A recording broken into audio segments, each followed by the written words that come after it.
근데 이제 지난 시간의 내용 중에 이제 우리가 어떤 거를 참조했냐면 센트럴 리밋 테오렘이라고 그래서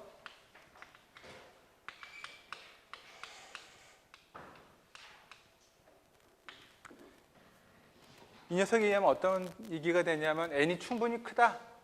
n이 충분히 예를 들어서 이제 크다라고 돼 있는데 우리 책에서는 대략 한 n이 이제 한 30 정도보다 크다. 뭐 이렇게 이제 기준을 정했습니다. 그러니까 n이 충분히 크다라고 전제를 하면 수학적으로 어떠한 것이 증명이 돼 있느냐?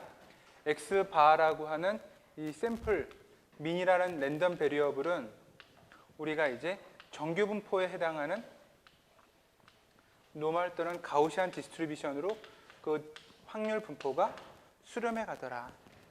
그래서 이제 x1이나 x2나 이 모집단에 해당하는 x라는 값들에 우리가 확률 분포가 뭔지 잘 몰라요. 그것이 뭐 익스포넨셜 디스트리뷰션이든 포화송 디스트리뷰션이든 일단은 그게 뭔지는 정확하게 잘 모르는데 그거를 구하면 제일 좋겠죠.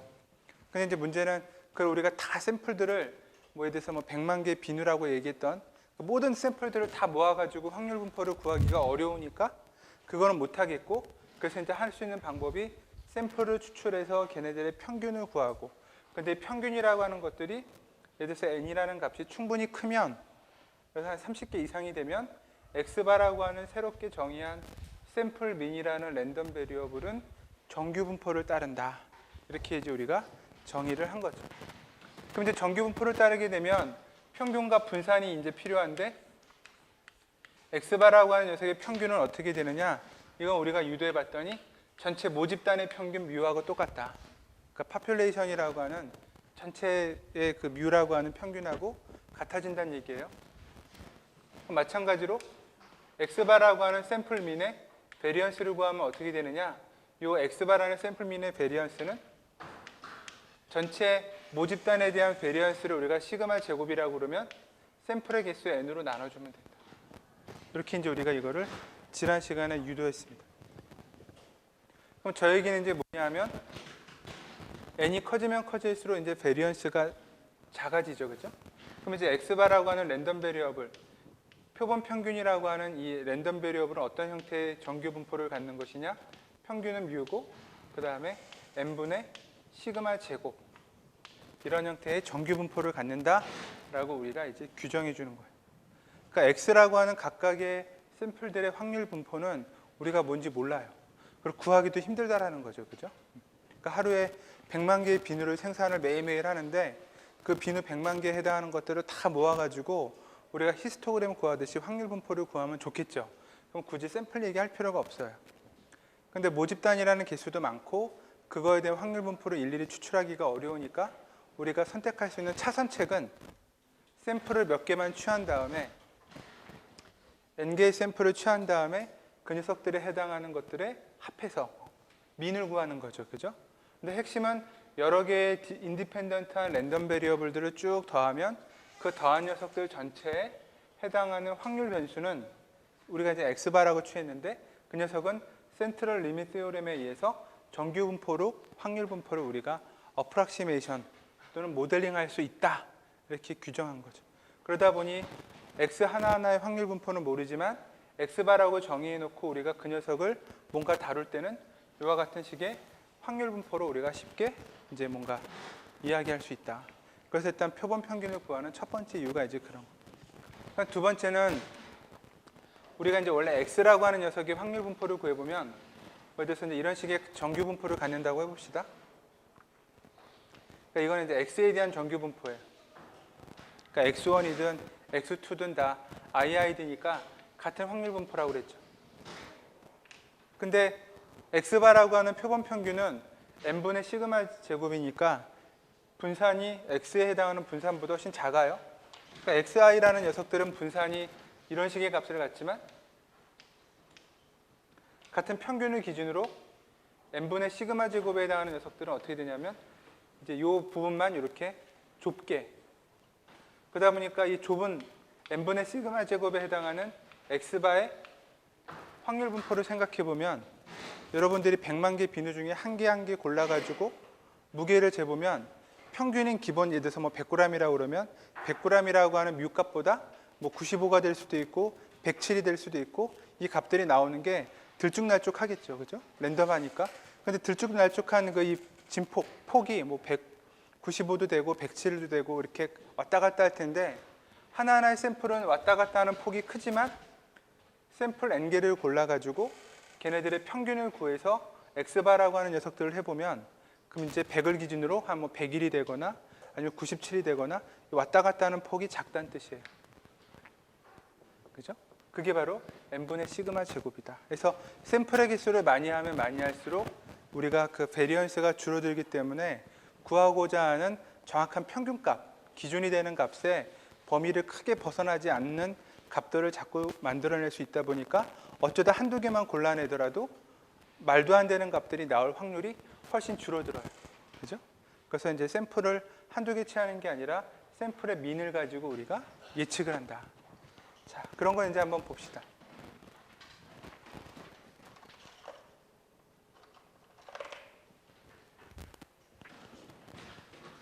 이제 x바라고 하는 건 이와 같은 정규 분포를 갖는다라고 했었는데, 자, 예를 들어서 여러분들이 100개의 비누를, 비누 100만 개 중에 뭐 100개의 샘플을 골라가지고 걔 무게를 잰다고 해봐요.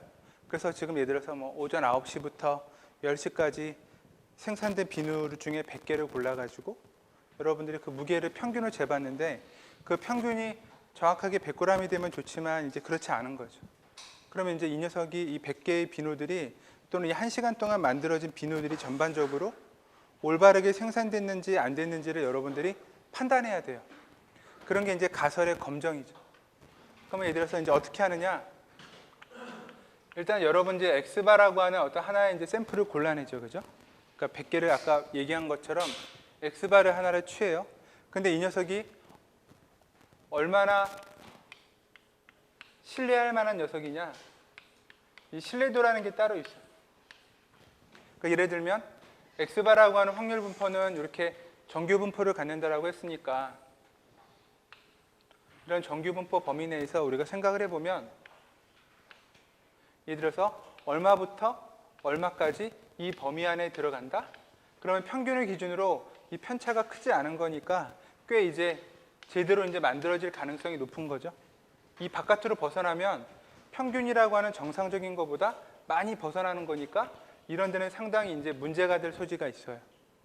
그것은 이제 우리가 비누를 만들었는데 예를 들어서 한 95% 정도의 신뢰도를 생각해 봅시다.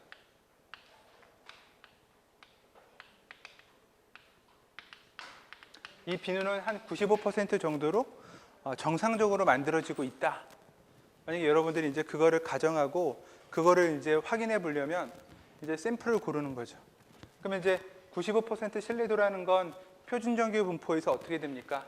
표준 정규 분포라는 범위 내에서 여기가 이제 플러스 마이너스 1.96이라고 하는 범위 안에 들어가야 이게 이제 95% 정도의 확률이에요. 그럼 이제 우리가 구하게 되는 임의의 x바라고 하는 임의 하나를 골라가지고 자 100개를 n개의 샘플을 가지고 x바를 한번 만들었죠.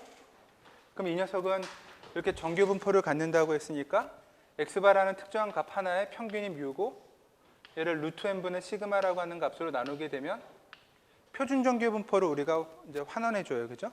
그래서 표준 정규 분포로 x바라고 하는 녀석의 값이 뮤를 기준으로 어떻게 됩니까? x바가 여기가 될 수도 있고 뭐 여기가 될 수도 있는데 그 녀석의 크기가 뮤를 기준으로 1.96보다 평균이 이제 0을 기준으로 해야 되니까 1.96보다 작으면 이 95%라는 가능성 확률 범위 내에서 만들어지는 거고 이 범위를 벗어나면 x바가 이런 데 있거나 이런 데 있는 거니까 이제 비누가 95%라는 신뢰도 범위에서 벗어난 생산이에요. 이해돼요? 정리를 하면 n개의 샘플에 대해서 내가 표본 평균을 구했고 그 표본 평균에 이런 확률 분포를 갖는다라고 우리가 센트럴 리미트 테오렘에 의해서 정규 분포로 모델링을 할 수 있다. 이렇게 얘기했습니다. 그죠? 근데 이 녀석을 가지고 여러분들이 모델링을 하는데 100만 개의 비누로 다시 얘기를 하면 지금 오전 9시부터 10시까지 만들어진 비누 중에 여러분들이 100개 정도를 골라가지고 x바라고 하는 평균값 하나를 딱 구했어요. 그 녀석이 근데 이제 그거를 여러분들이 내가 95% 정도의 신뢰도로 얘가 제대로 생산됐는지 안 됐는지를 확인하고 싶은 거죠. 그 얘기는 뭐냐 하면 X바라고 하는 녀석이 0.95라는 확률 구간 안에 평균값을 기준으로 들어가 있어야 돼요. 그러면 평균값이 정상이니까 이 정상에 해당하는 뮤를 기준으로 플러스 마이너스 얼마 범위 이내에서 X바라고 하는 값이 존재하는 거죠. 그러면 이제 정상적으로 만들어졌다 생각하는 거예요. 그게 바로 신뢰도예요. 신뢰 구간. 그래서 임의로 선택한 X바라고 하는 표본 평균 하나가 우리가 표준 정규 분포로 바꿨을 때 그 표준 정규 분포가 95% 신뢰도라는 건 대략 한 1.96이라는 값이니까 1.96이라는 값보다 이 절대값이 크냐 작으냐 그 가능성에 해당하는 probability를 이렇게 구해주면 이게 뭐가 되냐면 0.95가 된다는 거죠. 그래서 이 범위 안에 존재해서 0.95라는 확률 구간 안에 X바가 존재하면 이 시간 동안에 만들어진 비누는 적어도 95%의 신뢰도를 갖는 거니까 100개 중에 95개는 잘 만들어진 거고 한 5개 정도는 뭐 잘못 만들었을 것이다. 그런 정도의 확률을 생각하는 거예요. 내가 만약에 99%를 하겠다. 99%란 얘기는 이제 훨씬 더 신뢰도가 높은 건데 그러려면 그만큼 이제 에러가 더 커져요. 우리가 99%면 한 2.58이라는 크기가 되는데 99%인 경우는 이제 플러스 마이너스 2.56의 배수보다 더 이제 커지지 않는 거예요. 그래서 이 범위 안에 들어가면 100개 중에 99개는 이 정도 범위 안에 들어가는 거니까 뭐 잘 만들었다고 생각하고 100개 중에 1개 정도가 이제 오류다. 우리가 그런 정도로 허용해 주겠다라는 게 신뢰도의 개념이에요. 그래서 X1, X2 각각 하나를 딱딱 골라가지고 얘가 100g이라고 우리가 말하는 거를 기준으로 어떤 확률 범위에 들어가는지를 계산하는 건 상당히 어렵다. 왜냐하면 X1, X2, 저 IID라는 동일한 확률 분포들은 정규 분포라고 말하기도 어렵고 익스포넨셜 디스트리뷰션인지도 모르고 우리가 100만 개의 확률 분포를 다 모르니까. 여러분들이 첫 번째 숙제한 거는 그걸 모르니까 히스토그램으로 일단 피팅해 본 거죠. 그죠? 그러니까 얼마나 여러분들이 많은 사진을 찍어가지고 내가 목표를 하는 오브젝트에 대한 수없이 많은 사진들을 찍어서 걔네들의 확률 분포를 구해야 되는지가 이제 생각이 되죠. 한두 장 갖고는 모든 샘플, 여러분들이 고른 거 한 장 한 장이 샘플일 뿐이니까. 그래서 어쨌든 그 샘플을 가지고 이제 여러분들이 생각하는 것처럼 이런 이제 정규 분포 범위 내에서 이런 신뢰도 안에 들어가느냐 아니면 신뢰도 바깥으로 들어가느냐 특정한 샘플의 범위를 이런 신뢰 구간으로 확인해 보면 그러면 이제 X바의 범위가 나와요. 그죠? X바의 범위가 95% 신뢰도가 되려면 이 부등식 풀면 되니까. 그러니까 아마 X바는 뭐 평균값 뮤를 기준으로 플러스 마이너스 루트 n분의 시그마에다가 1.96을 곱한 그 범위를 크게 벗어나지 않는 공간에 존재하면 제대로 이제 95%의 확률로 잘 만들어지고 있는 거고 이 범위를 벗어나면 95% 신뢰도를 벗어나는 100개 중에 5개에 해당하는 오류로 우리가 생각할 수 있는 그러니까 그런 식의 판단의 기준이 되는 게 샘플 민이라는 걸 이용하는 중요한 내용이다. 자, 그래서 이게 이제 지난 시간에 우리가 했던 샘플 민이고, 그럼 샘플 민 할 때 이제 하나 더 기억해야 되는 중요한 사항은 이제 두 번째는 뭐냐 하면, 그러니까 뭐 이런 센트럴 리밋 테오렘에 의해서 정규 분포를 갖게 되고, 정규 분포로 샘플 민을 모델링할 수 있기 때문에 우리가 잘 알고 있는 정규 분포의 확률 개념으로 X바라고 하는 그 표본 평균들의 확률 변수를 확률적으로 다룰 수 있다. 이게 첫 번째인데, 두 번째 샘플 민의 좋은 점은 뭐냐 하면 그 샘플 민들을 여러 번 취해가지고 여러분들이 그 녀석의 평균을 구하면 그게 전체 집합 100만 개의 평균이에요. 그러니까 여러분들이 이제 그 100만 개 중에 100개씩을 골라서 평균을 내는 이 샘플 민을 몇 개를 추출해 봅시다. 뭐 X 바의 1, X 바의 2 이런 식으로 하면 뭐 한 10개쯤 만들었다고 하죠. 그러면 총 이제 100개의 샘플을 평균 내는 거 10번이니까 여러분들이 이제 한 1000개 정도의 샘플을 골라봤겠죠.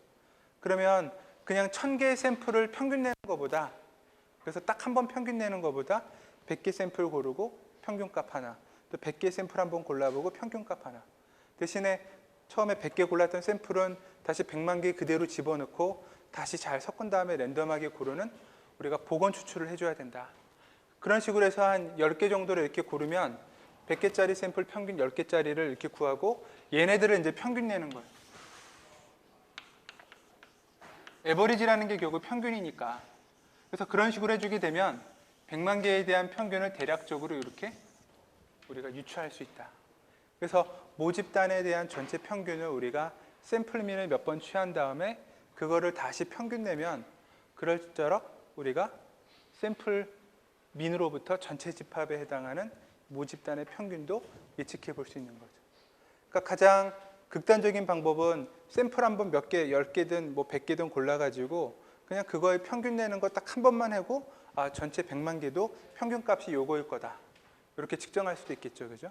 근데 그렇게 하면 이제 너무 위험하니까 이제 샘플민도 여러 번 취해보고 여러 번 취한 샘플민의 익스펙테이션을 취하면 그거는 전체 모집단의 평균과 유사하다. 그게 이제 이 샘플민이라고 하는 단원에서 우리가 생각해야 되는 중요한 두 번째. 그래서 일반적으로 이제 샘플민이 훨씬 더 중요하죠.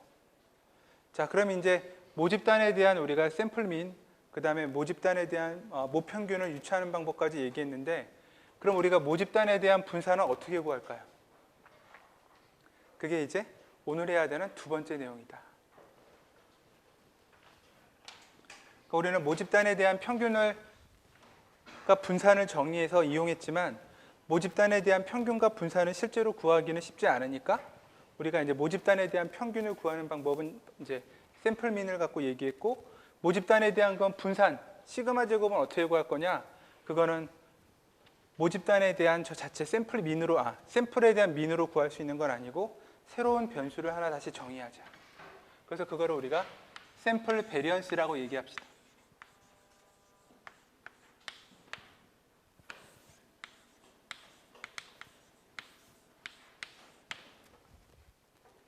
자, 앞에서는 샘플 민이라는 얘기를 했었는데 이번에는 우리가 샘플의 베리언스라고 그러고, 이렇게 책에서는 S제곱이라고 하는 형태의 기호를 썼어요. 그러니까 너무 제곱이라는 저 숫자에, 그러니까 제곱이라는 거에 신경을 쓰지 말고 그냥 S제곱을 그냥 뭐 A, B, C, D 같은 하나의 변수 이름처럼 생각을 해봅시다. 그러면 이제 저 샘플 베리언스 S제곱은 어떻게 정의되느냐? 일단 샘플 민이라고 하는 X바는 어떻게 만들어졌었냐면 X1이라는가 X2라는가 이렇게 샘플들을 N번 취하고 M개를 구한 녀석들에 대해서 N으로 나눠주고, 그리고 X1, X2는 계속 꺼낸 걸 다시 집어넣고 원래의 모집단에서 계속 꺼내는 반복적인 작업이니까 동일한 확률 분포를 갖는다. 이제 뭐 그런 말을 했어요. 그죠? 자, 그러면 이제 이게 샘플 민이었고, 그럼 샘플의 베리언스는 어떻게 되느냐? 그냥 저 X1, X2 샘플 값 자체를 가지고 여러분들이 평균과 분산을 구하는 거예요. 그래서 샘플 값 자체를 갖고 평균 구했으니까 이번에는 이 샘플 값 자체의 분산. 그럼 분산이라는 건 어떻게 합니까? 각각의 값에다가 평균을, 이게 X1, X2, Xn의 평균이 샘플 민이라는 거였죠? 평균을 빼서 그걸 제곱해주고 얘네들에 대한 평균이에요.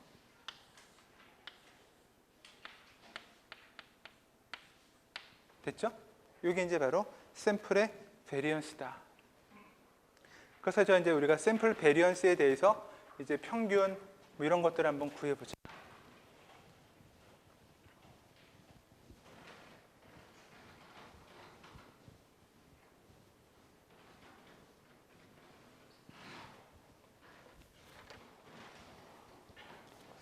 그럼 이제 샘플 베리언스도 우리가 샘플 민과 마찬가지로 일종의 랜덤 베리어블이고, 그 다음에 n이라는 게 한 30 이상이면 어쨌든 이런 형 x바는 뭐 랜덤 베리어블이고 xi도 랜덤 베리어블이지만 어쨌든 뭐 제곱이든 뭐든 많은 랜덤 베리어블들을 더한 모양이니까 s제곱도 기본적으로는 이제 우리가 가우시안 디스트리뷰션을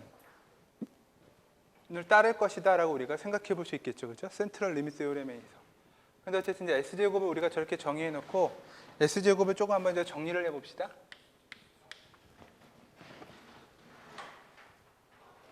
어떤 식으로 정리하냐면 앞에 이제 n분의 1이 있고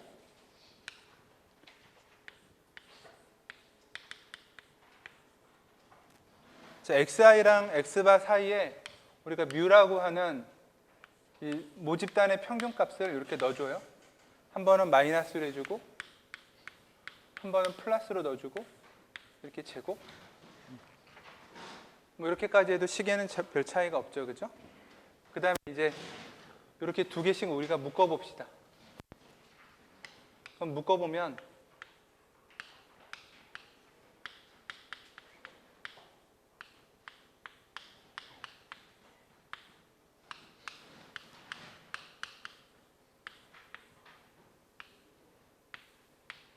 뭐 이런 식으로 돼요.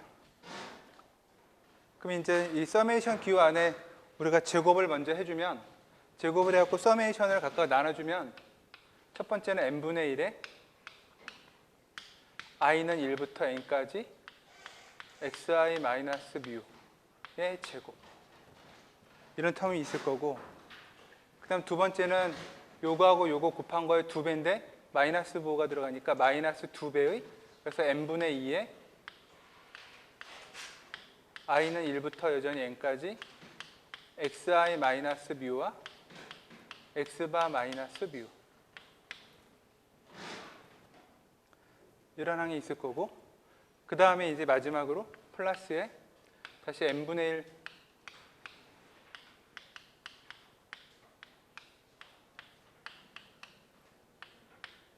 이렇게 되죠, 그죠? 뭐 여기까지는 그냥 식을 우리가 한번 전개를 해본 거예요. 자, 식을 전개한 다음에 이제 우리가 어디에 관심을 갖냐면 이 가운데 쪽에다가 좀 관심을 가져봅시다. 이 녀석은 이제 어떻게 됐냐면, 우리가 서메이션 기호 i라는 인덱스에 대해서 요거는 그냥 상수죠, 그죠?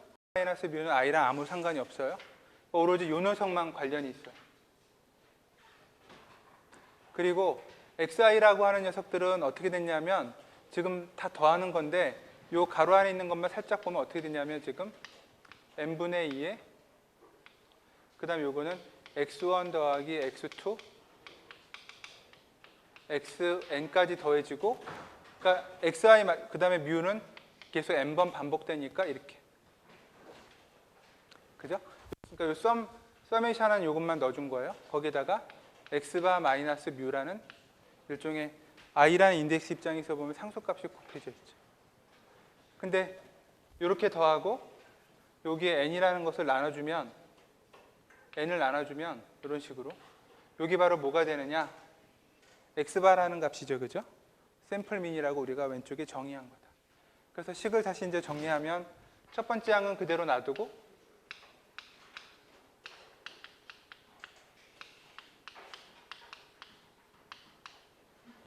두 번째는 이거 전체가 x바예요. 그러면 x바 마이너스 뮤고, x바 마이너스 뮤니까 그게 2배, 2가 남아있으니까 이렇게, 그러니까 마이너스 2배의 x바 마이너스 뮤의 제곱, 이렇게 되는 거고, 그럼 이쪽은 또 뭡니까? i라는 인덱스에 상관하지 않고 x바 마이너스 뮤의 제곱이 n번이 있고 n분의 1이니까 맨 마지막 끝에 것도 마찬가지로 그냥 x바 마이너스 뮤의 제곱, 이렇게 나와요. 그래서 식을 최종적으로 정리하면 이제 n분의 1 i는 1부터 n까지 xi 마이너스 뮤의 제곱이라는 항하고 마이너스 x바 마이너스 뮤의 제곱, 이렇게 식이 정리될 거다. 간단하게 정리가 됐죠, 그죠? 저기에서 바로 이제 S제곱이라고 하는 랜덤 베리어블, 근데 샘플 베리언스라고 하는 형태의 랜덤 베리어블에 이제 정리된 모양이에요. 그럼 이제 우리가 해야 되는 건 뭐냐면, 이 S제곱이라고 하는 랜덤 베리어블의 평균만 구해보자. 그러니까 X바라는 샘플 민을 우리가 가지고 평균을 했던 것처럼 이번에는 이 녀석의 민값을 한번 구해보자라는 거예요.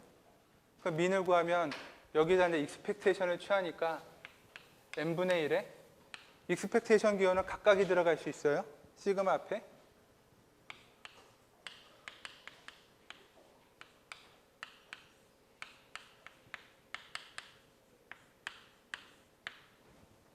그 다음에 마이너스 앞에 있는 이 녀석도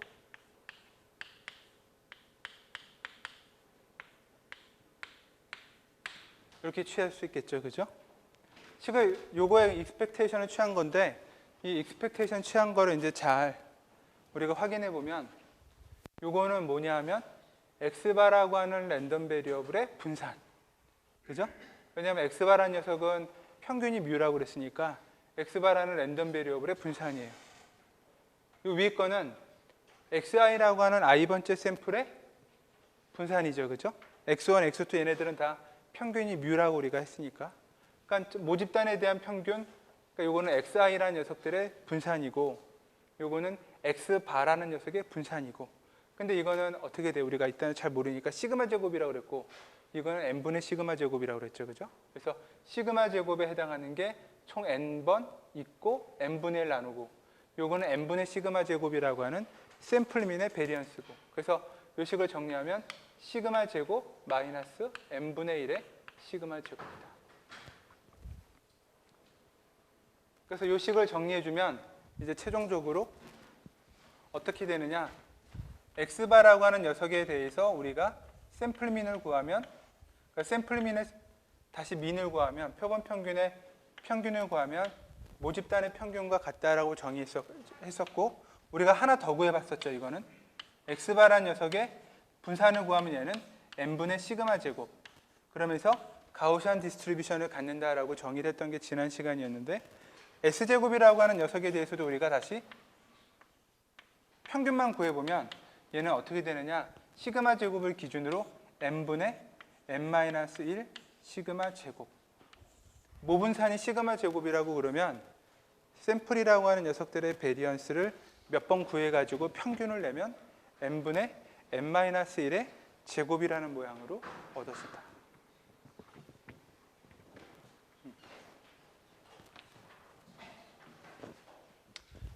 그럼 이제 뭐 더 복잡하게 하면 이 샘플 베리언스의 베리언스도 구할 수 있는데 우리한테는 그게 중요한 게 아니다. 굳이 우리가 샘플을 구해서 매번 베리언스를 구하는 목적은 이제 딴 데 있어요. 자, 그럼 이제 잘 생각해 봅시다. 앞에서 했던 이 샘플을 가지고 평균을 내서 그거를 몇 번 구해가지고 익스펙테이션을 취해보면 걔네들은 전체 모집단의 평균으로 수렴해 가니까 여러분들이 100개짜리 샘플을 한 10번 고른 다음에 걔네들의 평균만 구해주면 대충 전체 집합의 뮤라고 하는 전체 평균을 대충 유추할 수 있어요. 한 번만 해도 좋고. 근데 샘플의 베리언스를 우리가 그러면 전체 모집단이라고 하는 녀석의 시그마 제곱이라고 하는 분산을 구하고 싶은데 지금 모르니까, 그럼 샘플을 가지고 이 시그마 제곱을 어떻게 구하느냐, 만약에 이렇게 샘플의 베리언스를 구해서 그 녀석이라고 해주면 실제는 어떻게 돼요? 정확하게 시그마 제곱으로 가는 게 아니라 여러 번 하더라도 n분의 n-1이라는 팩터가 곱해져요. 그래서 이제 우리가 어떻게 바꾸냐면 s 햇이라고 하는 제곱을, 그 새로운 변수를 다음과 같이 한번 정의해보자. 그러니까 s제곱이 아니라 n-1분의 n이라는 값에다가 s제곱을 해줘요. 그러면 익스펙테이션을 취하면, 그러니까 평균값을 취해주면 이제 n-1는 어쨌든 상수니까 익스펙테이션 입장에서 이런 식의 모양이 될 거고, 얘는 n분의 시그마 제곱이라고 했으니까 이렇게 되겠죠. 그죠? 그러니까 요거 자체가 지금 n-1분의 n에 얘는 n분의 n-1의 시그마 제곱 이런 모양으로 나왔으니까 이렇게.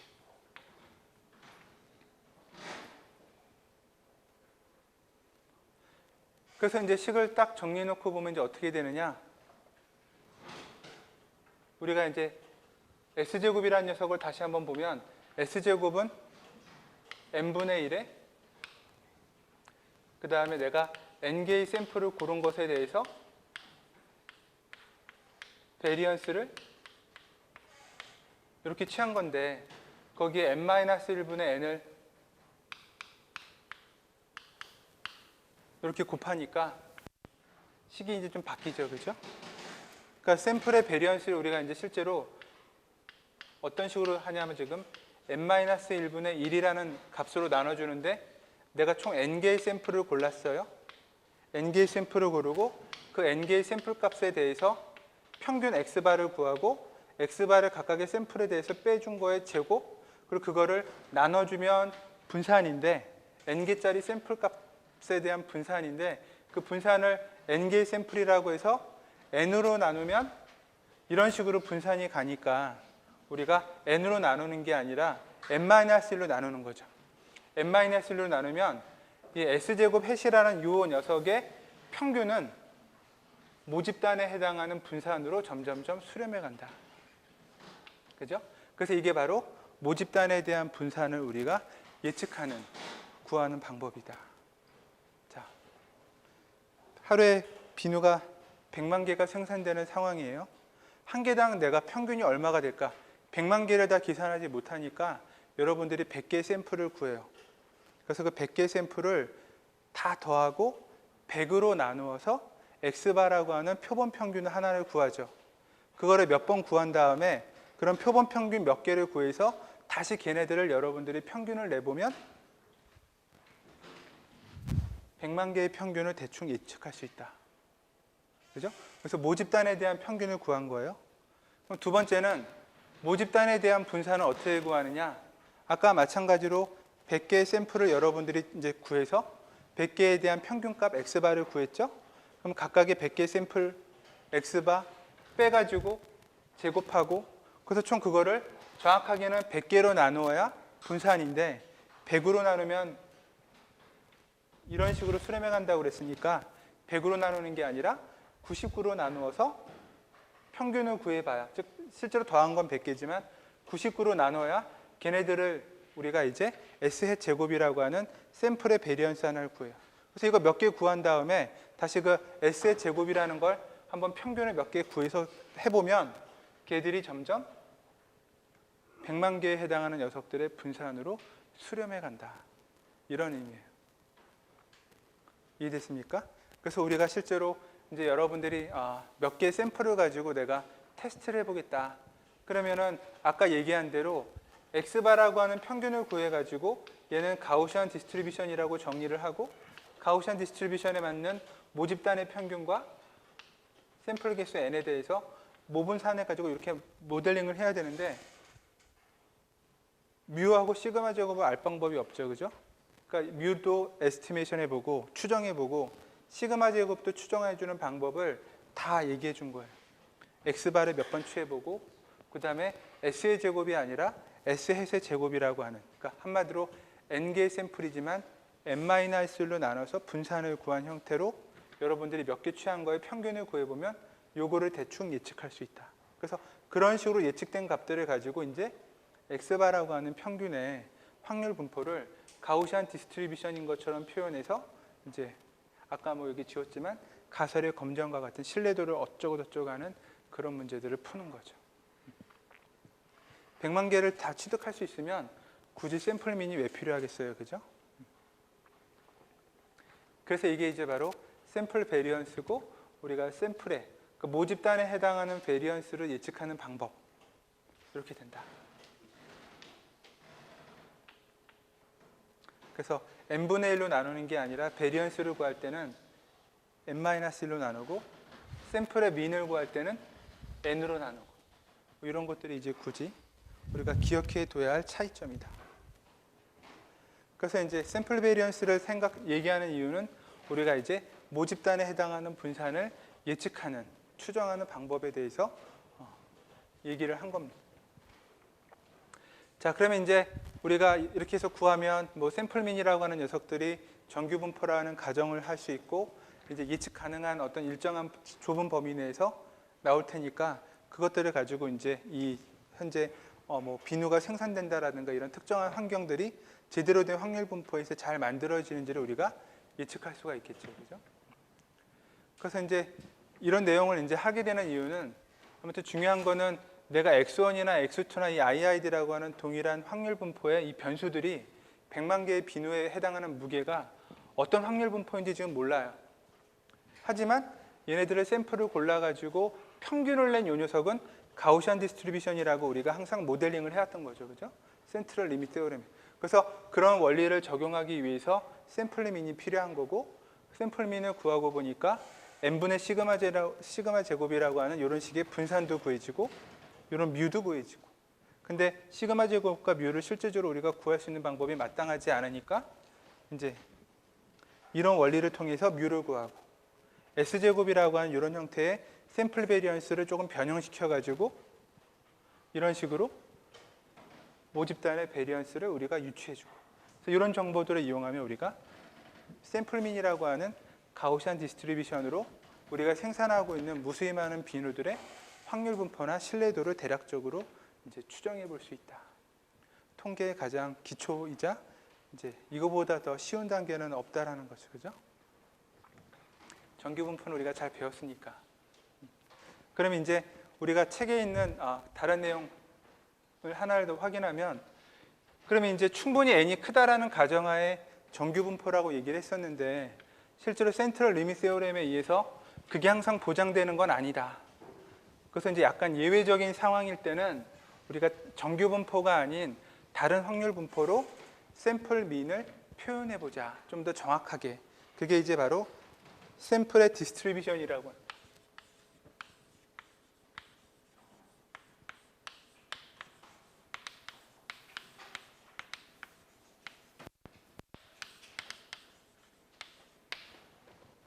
그러니까 샘플의 디스트리뷰션이라는 얘기는 이제 뭐냐면, 자,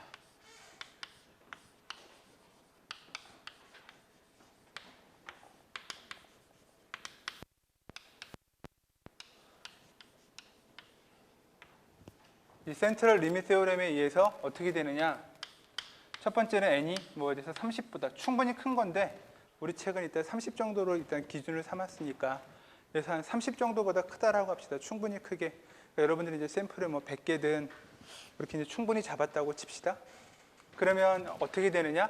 x바라고 하는 이 샘플 민이라는 랜덤 베리어블이 x1, x2의 각각의 랜덤 베리어블이 어떤 확률 분포를 갖는지는 상관하지 않고 정규 분포를 취하게 되고, 그 다음에 정규 분포를 취하는데 이거는 뮤고, 그 다음에 n분의 시그마 제곱의 모양의 정규 분포를 갖는다예요. 그럼 이때 뮤는 어떻게 구하느냐? 뮤라는 녀석은 우리가 몇 번 샘플 민을 구해가지고 그거의 평균으로 구해주고, 그 다음에 이 시그마 제곱이라는 건 어떻게 구하느냐? 우리가 샘플의 베리언스를 약간 변형한 S-햇이라는 녀석을 몇 번 구한, 제곱이라는 녀석을 몇 번 구한 다음에 그거를 평균 내가지고 시그마 제곱을 유추해주면 이런 값들에 의해서 표본 평균이라고 하는 확률 변수의 정규 분포 모양을 피팅할 수 있다. 이게 지금까지 얘기한 거예요.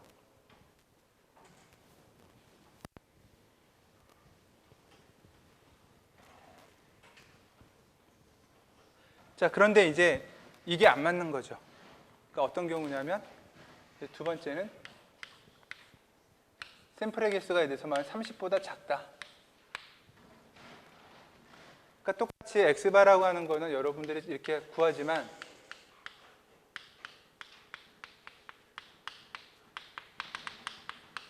샘플의 민을 가지고 뭔가 확률 분포를 구하는 건 똑같은데, n의 개수가 이제 30보다 작아서 민의 개수, 샘플 민의 그 샘플의 개수가 이제 좀 작은 거죠. 그럼에도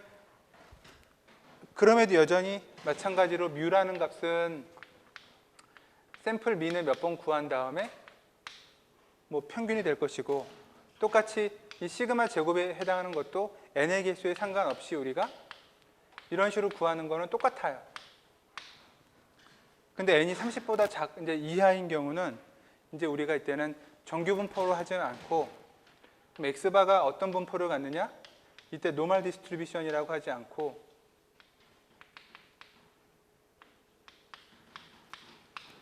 노멀 디스트리뷰션이 아니라 대신에 우리가 얘를 이제 다른 확률 분포로 생각을 하는데, 그 다른 확률 분포가 우리가 스튜던트 T 디스트리뷰션이라는 이름으로 붙이는 거다.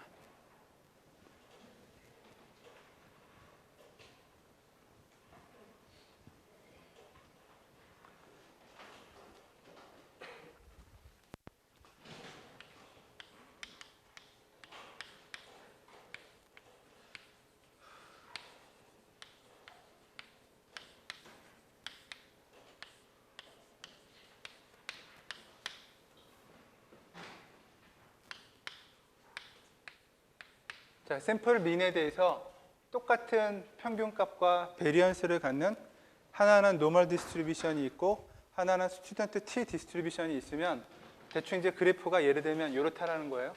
그러니까 이제 가우시안 디스트리뷰션은 이런 거고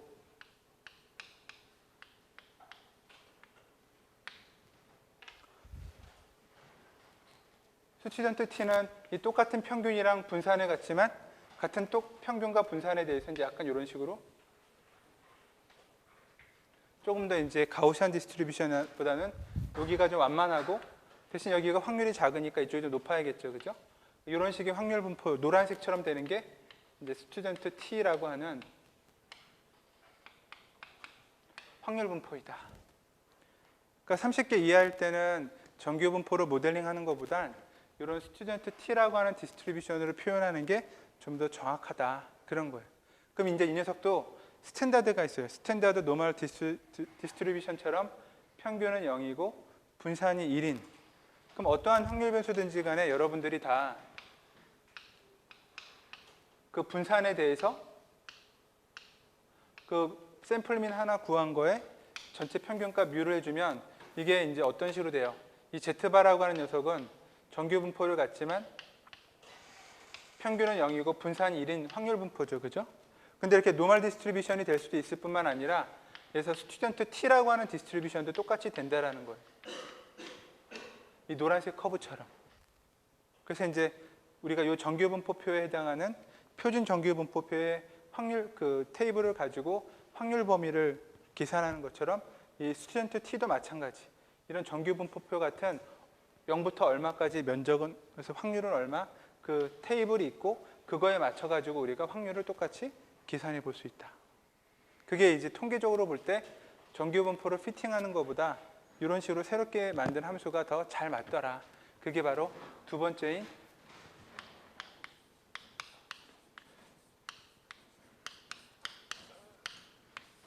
스튜던트 T라고 이름을 붙인 디스트리뷰션이다.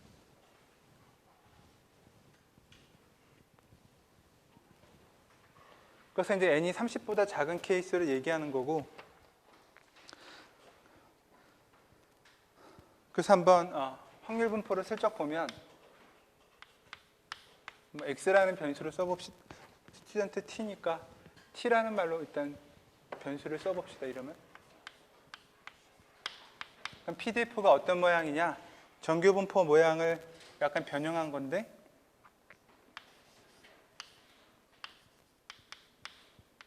샘플의 개수가 n이라고 했을 때 우리가 이제 이런 식으로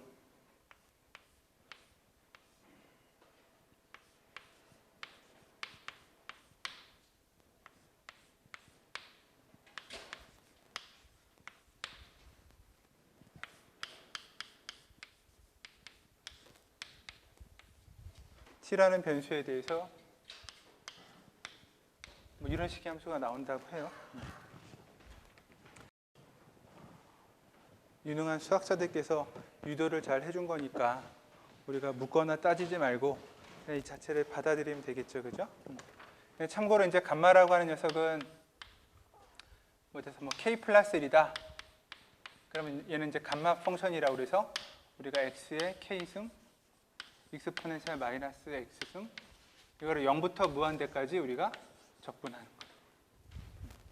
근데 이제 이건 해보면 k의 또 감마의 k승 이런 식으로 이제 팩토리얼 모양의 연산이 나와요. 저 k가 1, 2, 3, 4 같은 완전한 인티저면 팩토리얼로 나오고 그렇지 않더라도 계속 이제 일씩 빠지는 이제 그런 식의 모양으로 쭉 내는 게 감마 펑션이라고 우리가 하는 겁니다.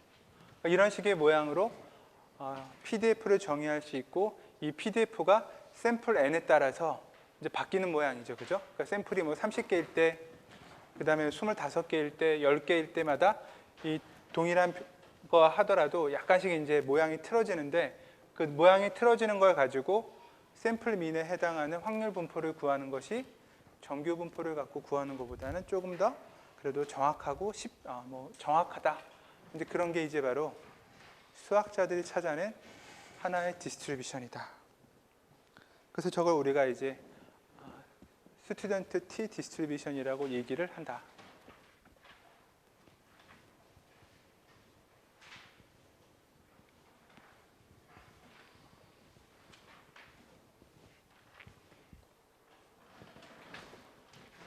혹시 물리학 같은 거 수업 들을 때 뭐 이렇게 실험, 쇠구슬도 굴려보고 그런 실험 해봅니까?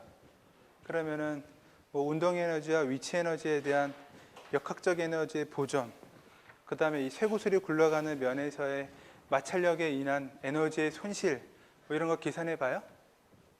여러분들이 그 계산한 값, 실험에서 얻은 값들이 얼마나 정확한지는 뭘로 판단할 겁니까? 그런 것도 분석해 본 적 있습니까? 이런 거를 하는 거예요.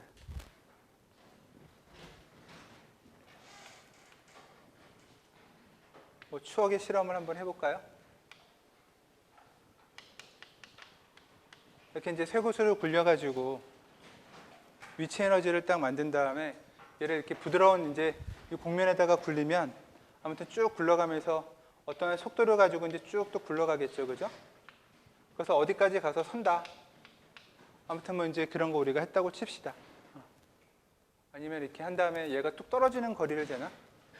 한 다음에 이렇게 해서 뚝 떨어지는 거리를 재기도 하고 그러죠, 그죠?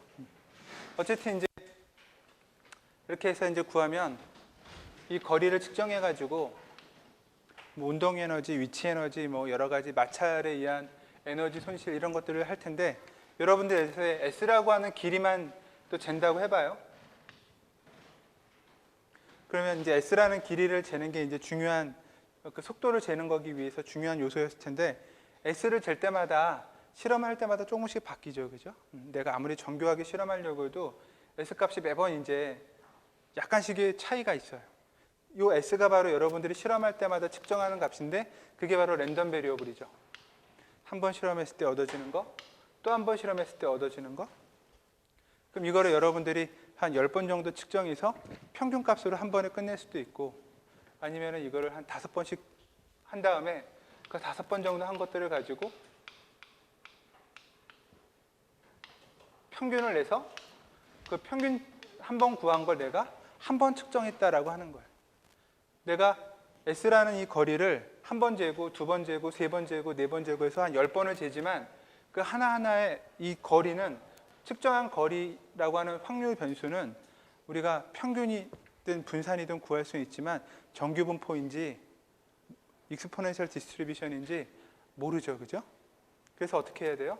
X1, X2 이런 거를 여러 번 한 다음에 걔네들의 평균을 구한 형태가 되면 이 녀석은 적어도 우리가 정규 분포이다.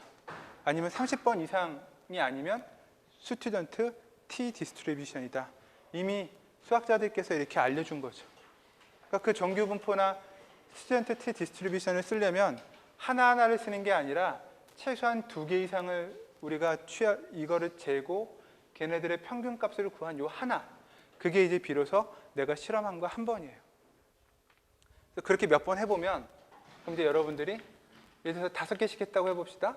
하나 구했죠? 또 이 거리 또 5개씩 했습니다.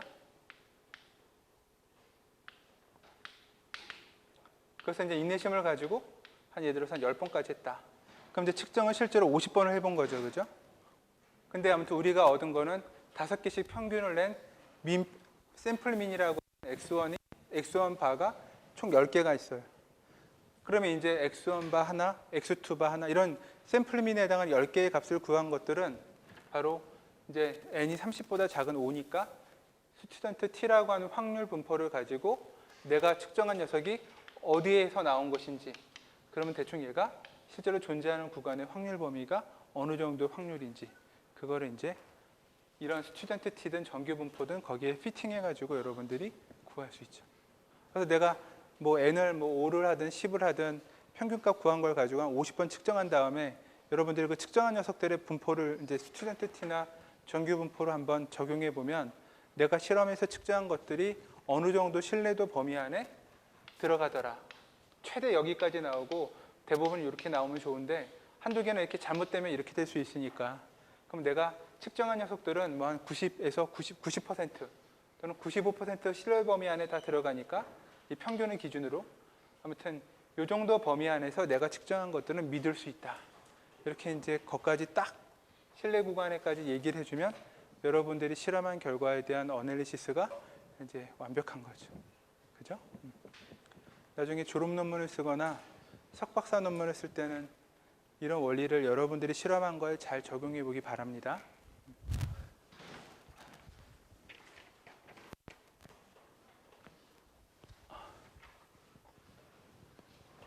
자, 그다음에 이제 우리가 하는 수업의 이제 마지막 내용은 다른 디스트리뷰션 하나를 더 얘기해 줄 건데, 그러니까 n이라는 값이 30보다 작은 경우에 우리가 생각할 수 있는 또 다른 디스트리뷰션이 뭐가 있냐면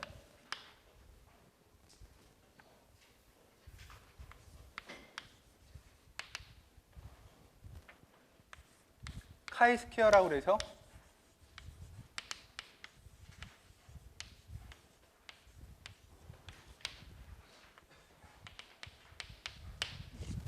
카이스퀘어 디스트리뷰션이라는 게 있다. 이거는 랜덤 베리어블 xk를 어떻게 정의하냐면 일종의 샘플민이에요. 샘플민은 샘플민인데 그냥이 아니라 이제 스퀘어라는 말 때문에 랜덤 베리어블들을 다 이렇게 더해서 지금 이제 k에 해당하는 녀석들을 이렇게 딱 나눠주면 샘플민이었죠, 그죠? 근데 저 샘플민을 그냥 구하는 게 아니라 측정된 값을 내가 샘플로 취한 값을 제곱해요.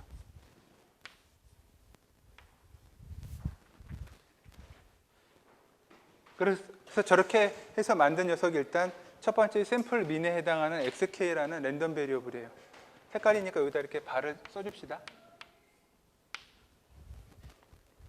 그 다음에 이제 두 번째 조건은 뭐냐 하면 이런 제곱을 해서 더해서 평균을 내는 개념인데 이 하나하나는 다 IID, 동일한 확률 분포를 가질 텐데 어떤 확률 분포를 갖느냐? 정규 분포를 갖는다. 그러니까 뭔가 정규 분포를 갖고 그래서 그런 녀석들을 내가 제곱해서 더한 샘플 민의 형태, 그런 확률 변수의 확률 분포가 필요하다고 그러면 우리가 어떤 확률 분포에다 적용해 주는 게 제일 좋으냐?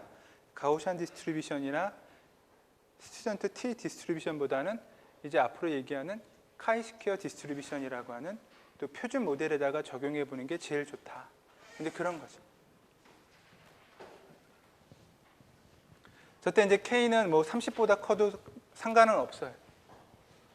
이제 이거는 이렇게 보면 정규 분포는 0을 기준으로 보통 이제 막 왔다 갔다 하는데 대부분 이제 정규 분포가 이렇게 뭐 있다고 합시다. 그럼 0을 기준으로 평균을 기준으로 플러스 마이너스 커지고 작아지고 하는 것들이 있는데 그거를 제곱하기 때문에 이제는 음수가 나올 수는 없죠, 그죠?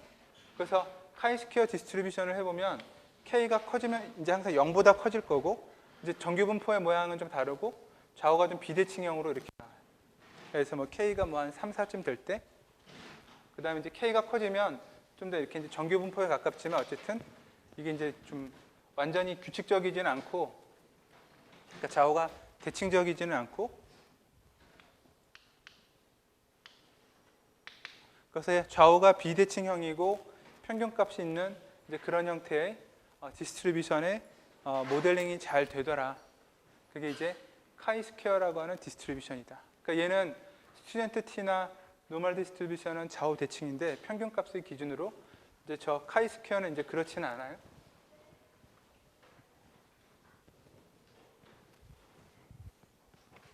그래서 PDF 모양만 그냥 살짝 보면 PDF는 이제 X라는 랜덤 베리어블이고 그 다음에 카이라고 할 때 저 K가 얼마냐 요거에 따라 이제 이렇게 식을 쓰는데 이것도 우리가 유도되어 있는 거의 모양만 살짝 보면 여기도 이제 감마 펑션이라고 하는 일종의 팩토리얼 같은 모양이 들어가고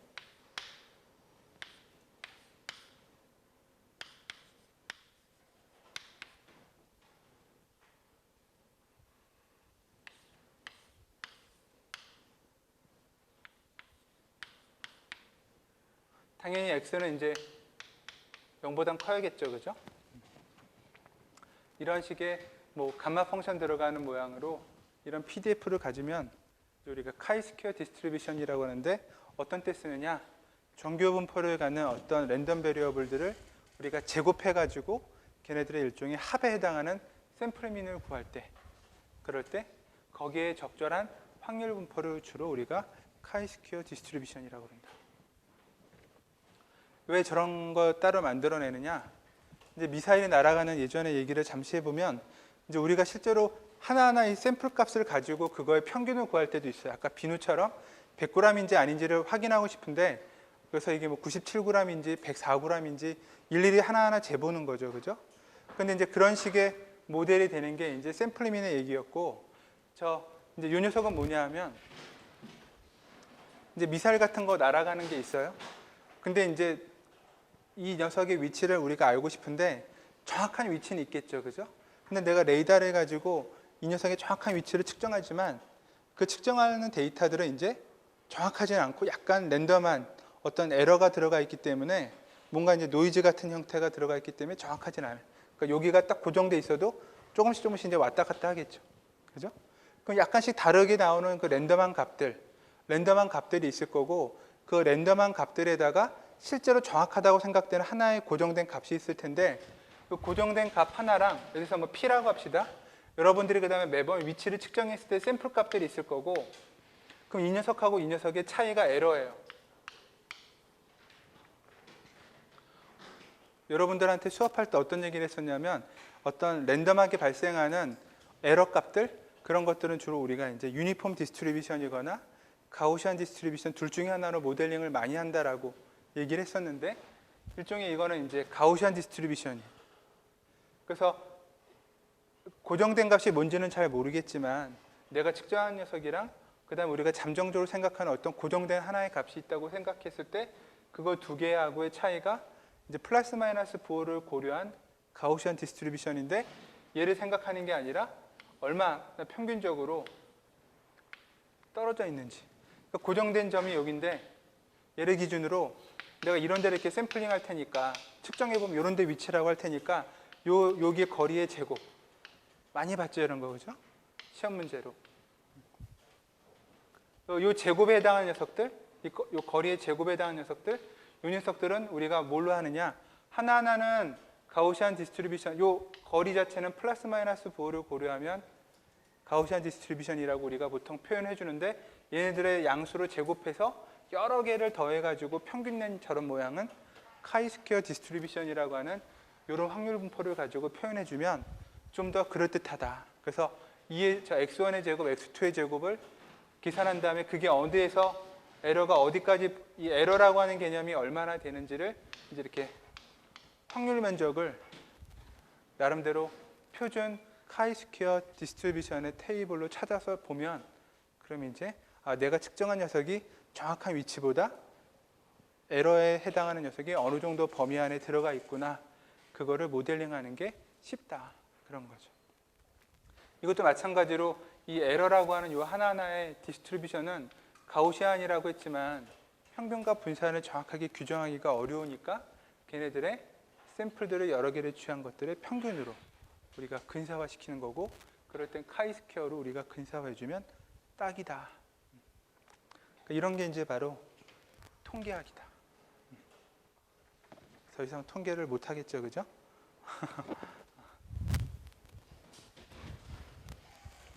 자, 그래서 이제 내가 여러분들에게 이 수업에서 수업으로는 다 했습니다. 수업으로는 다 이제 끝났고 그 다음에 이제 시험 범위는 안타깝지만 배운 데까지고